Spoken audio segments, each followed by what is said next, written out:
Heading into 2024, the Nationals have one big concern as we sit here today. I'm going to tell you what that is after this. You are Locked On Nationals, your daily Washington Nationals podcast, part of the Locked On Podcast Network, your team every day.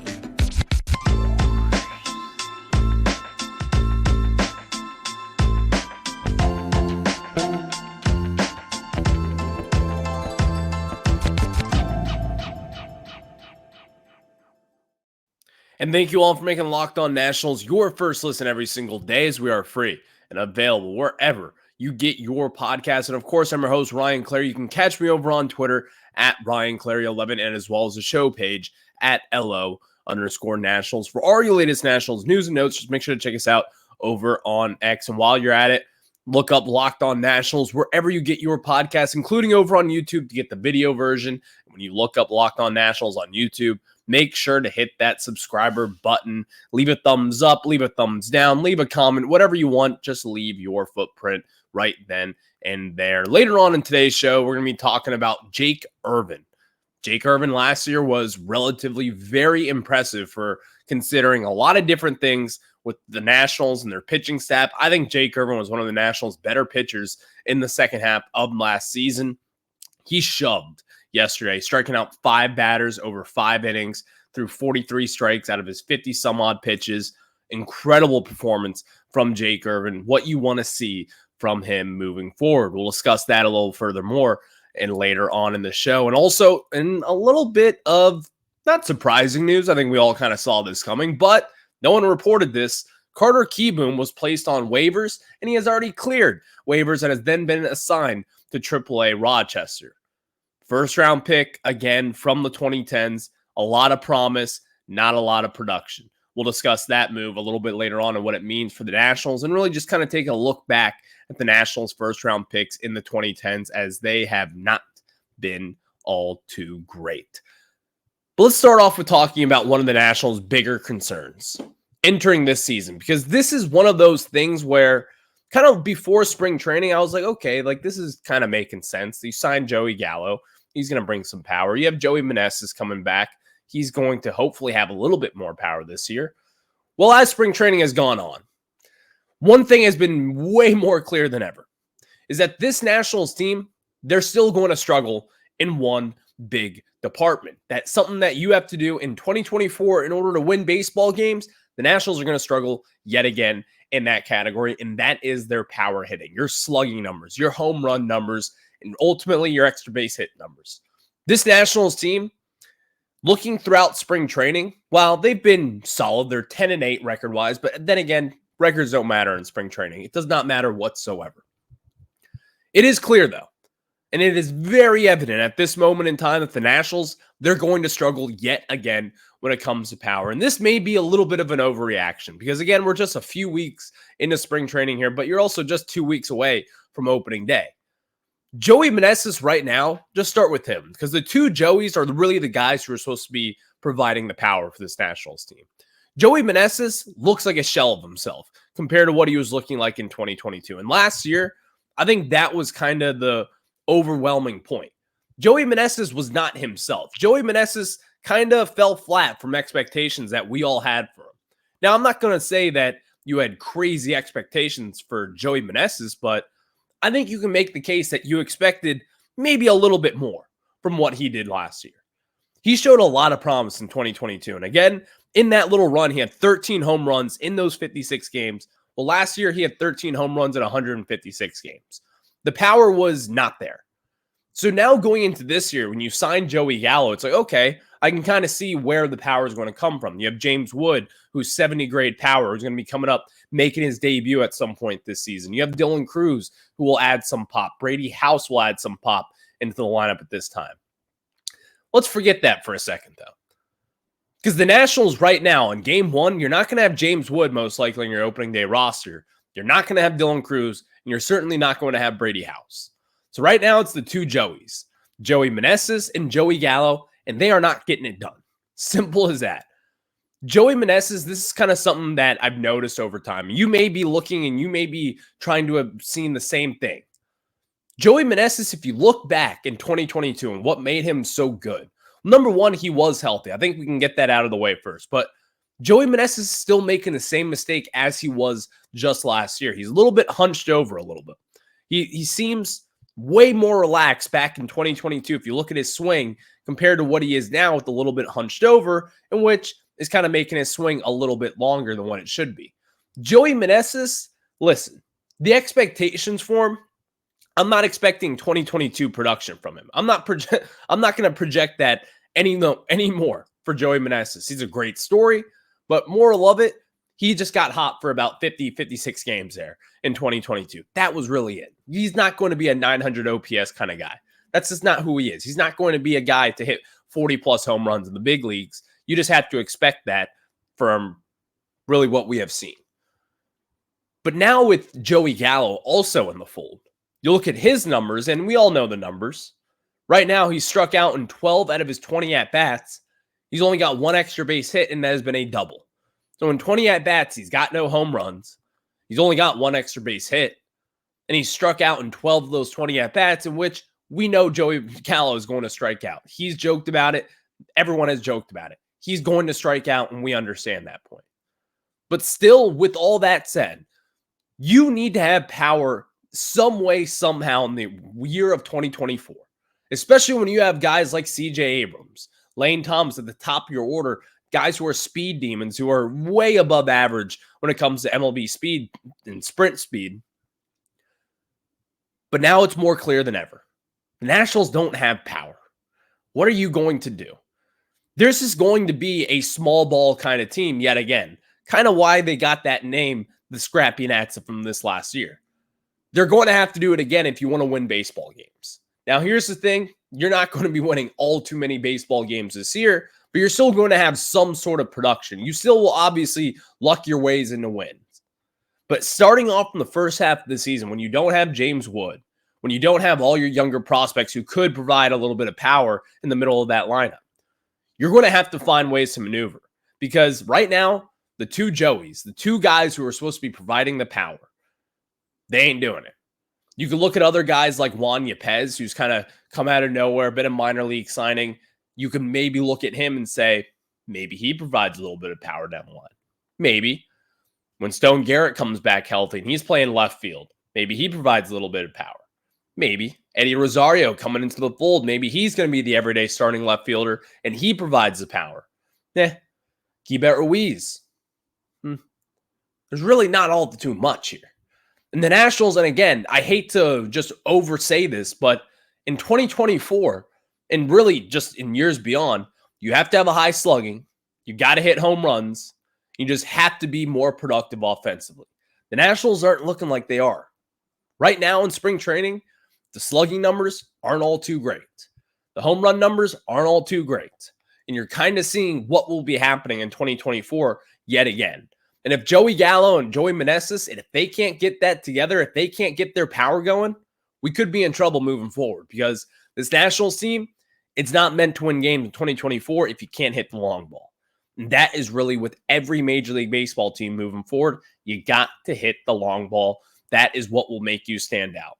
Thank you all for making Locked On Nats your first listen every single day, as we are free and available wherever you get your podcast. And if you haven't already, check us out over on YouTube.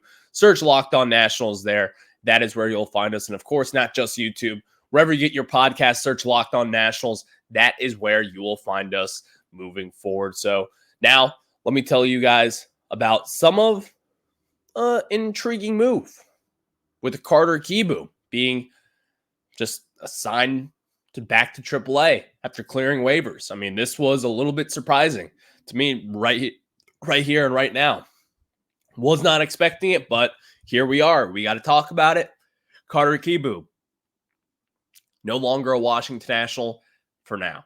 We'll discuss that a little bit later on, but now let me tell you guys about our good friends over at Amazon Fire TV. And guys, Fire TV is your destination for sports, from live games to highlights to in-depth analysis. Fire TV offers amazing viewing experiences with smart TVs, as well as a Fire TV stick that you can plug in your existing TV that provides access to millions of movies and TV episodes, as well as free and live TV. Whether it's opening a weekend for baseball or the college basketball tournament, you're going to want to have a Fire TV. Fire TV recently created Fire TV channels to deliver a constant supply of the latest videos from your favorite sports brands, all for free. That includes all of us at Locked On, most of the big pro leagues and college conferences as well. Fire TV channels lets you dive into all of the game analysis, highlights, and more to keep up to date on all the latest in the world of sports, March Madness, NBA, MLB, and lots more. Not to mention great news, entertainment, gaming, travel, cooking videos as well. Check out Fire TV channels on Fire TV and Alexa devices. If you haven't checked out Fire TV channels, you should. Trust me on this. To learn more, visit www.amazon.com/lockedonfiretv. Now let me tell you guys about our good friends over at FanDuel. And guys, we love FanDuel, so you should as well. And say goodbye to busted brackets, because FanDuel lets you bet on every game of the tourney. Whether you're betting on a big upset or one seed, it's time to go dancing on America's #1 sportsbook. Right now, new customers get $200 in bonus bets if your first bet of $5 bet wins. That's $200 to use on point spreads, money lines. You can even pick who's going to win it all. Like, let's say you want Virginia to win it all, or Wake Forest, or name that team. You could bet on that on FanDuel. And when you do that, visit FanDuel.com/lockedon. Again, that is FanDuel.com/lockedon, and bet on college hoops until they cut down the nets. Again, that is FanDuel.com/lockedon. Bet on college hoops until they cut down the nets. Carter Kieboom, the Nationals' former first-round pick, or not former first-round pick. He was a first-round pick. You can't really take that away from him. One of the Nationals' better prospects in the 2010s, was once at as high as number 11, according to MLB.com, or actually rather, it was 21 on MLB.com. They had Baseball America that had him up to number 15 pre-2020, and as well as Baseball Prospectus had him up at number 11 pre-2020. So again, one of the Nationals' top prospects, one of the better third baseman prospects in all of baseball, was just placed on waivers and cleared waivers and has been assigned to AAA Rochester. This move is not really surprising to any Nationals fan. Let's just say this. What we all thought Carter Kieboom would be, that just never came to fruition. And the Nationals, they were ready to pull the plug on him. In 2022, he missed the entire season from Tommy John surgery, was recovering at some points of last year, came up, didn't really do too much yet again. The thing with Carter Kieboom is it was always this potential that he had. If you remember back when he was drafted in the first round out of high school in Georgia, he was drafted 28th overall in the 2016 MLB draft. Carter Kieboom was nationally renowned for his power, and also having that cool last name, Kieboom. We all loved it. It was an easy prospect to really kind of fall for, but ultimately he never came up. He just never really clicked. And if you look at his numbers, he had some very good numbers down in the minors at some point. You saw the power potential. You saw the potential of him kind of taking over for Anthony Rendon. And that is why some people, including myself, was like, it's fine for Anthony Rendon to walk. We got this really good prospect with Carter Kieboom coming up, and hopefully he's going to make a pretty instant impact as soon as he gets up into the major leagues. That never came into fruition. It just never did. You saw him early on in 2019. At first, you were like, this kid's legit. He had a home run in his first game, I believe, or second game up in the majors. And you're like, here we go. Nationals did it again. They've got another they've got another third baseman who's going to make up and hopefully be a very good contributor for the Nats for the next decade plus. Never happened. It just never did. And really, once that moment, as soon as he got called up, as soon as he kind of made that premature debut in 2019, when we all know it was going to be a short stint, he got sent back down to the minors. That is kind of when it unfolded for him. Carter Kieboom was just never really the same. And I've kind of talked about this a lot with Nationals prospects. And it's not just the Nationals who do this. This is just kind of one of my old man yelling at the sky takes. Teams that do this, teams that bring up prospects premature to just quote unquote get a cup of coffee and then send them back down, knowing that they're going to be sent back down. I think that right then and there is a bad mistake. And I think this is what teams do on a lot of different occasions that may kind of mess with players' confidence. Now, some people may say, well, they're millionaires and they should just get over it and toughen up. And this is just the world of business that they have to deal with. I say not really. I think that's kind of a premature way to think of things as to why players get brought up way too early. if you kind of look at it with this scenario here, with Carter Kieboom, I'm not necessarily blaming the Nationals for why Carter Kieboom didn't pan out, but the talent was certainly there. And as soon as these top prospects, which again, we have seen this over the years, in which guys who have had really good numbers down in low A or high A and down in Hagerstown back in the day, or Harrisburg, whatever it is, as soon as they kind of climb up the ranks, that is kind of when they start to fall off a little bit. That is what you have seen over the years, and especially with Carter Kieboom's case. Now, on the other hand, you've seen Luis Garcia, someone who, as he has continued to rise in the system, his numbers have gotten better and better and better. Therefore, his ranking within the system has been rising. But now moving forward with this, I want the Nationals to stop one thing. I want you to wait to bring that prospect up into the majors until he is ready for good. You're not going to bring him up for 2 weeks just to sub in for an injury and have him sent back down. You're not going to crush a kid's confidence in that department. If you think back to 2018 when the Nationals did this for Juan Soto, he was not supposed to be a mainstay up in the majors. There was an injury in the outfield, in which I can't pull at this moment in time, but there was an injury in the outfield. They called up Juan Soto. Ultimately, they just never sent him back down because he was killing the baseball from day one, and that was the right thing to do. But the Nationals, I'm sure here thinking about this right now, they were probably thinking of sending Juan Soto back down into the minors. Now, I'm not saying they were going to do that. And two, I'm not saying Juan Soto would have been similar to Carter Kieboom. But in that department, if you were to just kind of put yourself in their shoes for a second, these are young kind of kids-like figures who are 20, 21, 22 years old, like Carter Kieboom was when he made his major league debut. Getting sent back down after having a little solid sit up in the majors can kind of mess with your confidence a little bit. It gets you a little bit antsy. You get that little taste of the pie, but you still got to go back to dinner and eat your vegetables. That's kind of what it's like. And so when you may already have to go back and eat your vegetables and have to go back down in the minors and take your bus 3 hours to the next game, you're already thinking about the majors and what the next step could be. That kind of plays with players' confidence a little bit. No, some people may not admit that, but you can certainly say that I've talked to some players in the past who have said, yeah, it has messed my confidence just a little bit, kind of having that yo-yo effect of going from AAA up into the majors, down to AAA, back up to the majors. You don't want to do that with your top prospects. So I think with Carter Kieboom, while never worked out here, it was very evident that it was never going to work out. In fact, as we've kind of seen it from last year, it does kind of suck in a sense. Because again, this was a promising prospect. This was someone who, again, you were saying that it's okay to have Anthony Rendon walk away because you have Carter Kieboom coming into the fold. Him and Trey Turner will be the kind of those guys, the left side of the infield, to bear down over the next few seasons. Ultimately, that did not happen. 2021, very disappointing for Carter Kieboom.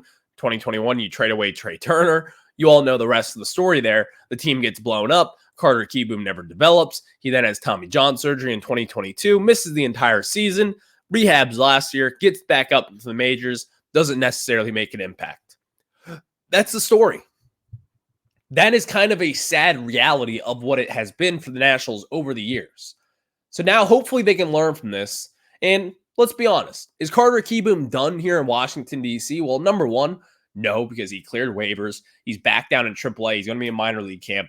Wouldn't be surprised if you see him get an at-bat in the next few games here. But Carter Kieboom, is he done? No. You're going to see him at some point this season. You're going to see him at some point on the major league roster.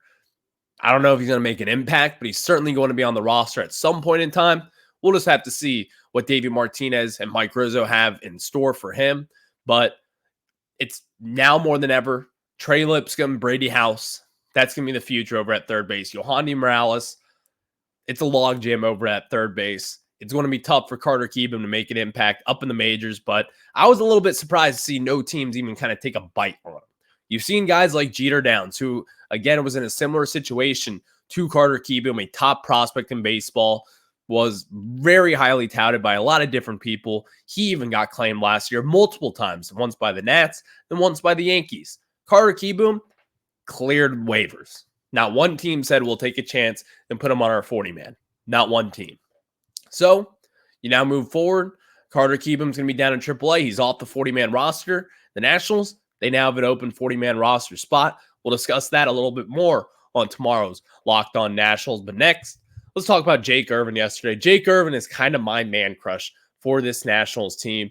You will want to see what Jake Irvin can do after I tell you guys about our friends over at PrizePicks. And guys, you may be wondering what PrizePick is, but let me just say this. Football season may be over, but the action on the floor is heating up, whether it's tournament season or the fight for playoff home court. There's no shortage of high-stakes basketball moments. And of course, it's that time of year. So get in on the excitement with PrizePicks, America's #1 fantasy sports app, where you can turn your hoops knowledge into serious cash. You can now win up to 100 times your money on PrizePicks with as little as 4 correct picks. You can turn $10 into $1,000 with NBA, NHL, and college basketball entries today on PrizePicks, America's #1 fantasy sports app. If you want to play alongside some of PrizePicks' favorite players like Meek Mill and Sugar O'Malley, you can now find community plays under the promos tab of the app to view entries from some of the biggest names in the PrizePicks community each week. And guys, my personal experience with it has been great. This is something that I love to do for tournament season and as well as just any normal sport. It is so much fun. And when you kind of see guys like Sugar O'Malley in it, as well as Meek Mill, it's kind of cool to say you're playing alongside them. So you can follow it alongside with them, just like you can with me. So download that today and use code LOCKEDONMLB for a first deposit match up to $100. Again, download the app today and use code LOCKEDONMLB for a first deposit match up to $100. Now we get back into it as we are discussing Jake Irvin's dominant start against the Miami Marlins. And again, it's spring training. Jake Irvin has struggled a little bit considering some things, but when you go 5 innings pitch, you strike out 5, you walk 0 batters, you're going to get some mentions here on Locked On Nationals. So Jake Irvin, who's expected to be your 4 or 5 starter going into this season, it's kind of up in the air of where he will be exactly in the rotation, but I think it's definitely safe to say he's going to be a starter this year. That's it. But 5 innings pitched, 5 strikeouts. Jake Irvin was absolutely dominant in his performance yesterday. He had 52 pitches and threw 43 strikes, pounding the strike zone in that scenario here. That is what you want to see from a young pitcher, especially someone from his caliber. We've always talked about this in the past. You need a little bit of luck developing prospects. You always need a little bit of luck. Juan Soto, while whoever did that, tip your cap to, whoever you want to tip your cap towards, whether it's Johnny DePuglia, the assistant GM from back in the day, whether it's Mike Rizzo, or name that scout that found him. You got to tip your cap to him, but also there is some luck in this case. Jake Irvin is kind of one of those guys where you might have hit a little bit of gold here. Jake Irvin, in my opinion, again, I have always said this since I've seen him pitch, I believe this guy is a starting pitcher for this team. I think he can be in the rotation even for a good Nationals team, being a back-end starter kind of guy. I could see him develop. I think he's on an upward trajectory. And I think yesterday was kind of the key kind of little momentum shift in Jake Irvin. This is not going to be your normal 4 or 5 starter, in my opinion, down the road. This is someone who's going to be a very consistent, reliable starter in the 2024 season. And hell, I'm going to say this, I don't think it's going to be the case, but it certainly would not surprise me if Jake Irvin was probably one of your better pitchers this season. It really would not surprise me. Mackenzie Gore, while he's looked really good, he had a very impressive performance just a handful of days ago. He's even had some command issues. You even look at Josiah Gray, he's had some command issues. Jake Irvin has had some command issues. But what we saw from yesterday, Jake Irvin can pound the zone. And when you throw strikes and when you're kind of hitting your spots, Jake Irvin can do that. Kind of rising up his fastball and velo. Unfortunately, you can't watch it on TV because I'm not going to call out anyone, but we all know why. It stinks. Jake Irvin, though, wildly impressive start. Keep your eye out for him moving forward. Thank you all for making Locked On Nets your first listen every single day. So we are free and available wherever you get your podcast. And of course, I will catch you guys on the flip side. Tomorrow's show, you'll hear my interview with Joey Gallo. I'll play that in the back half of the show. You will not want to miss it. I'll catch you then. Have a good one.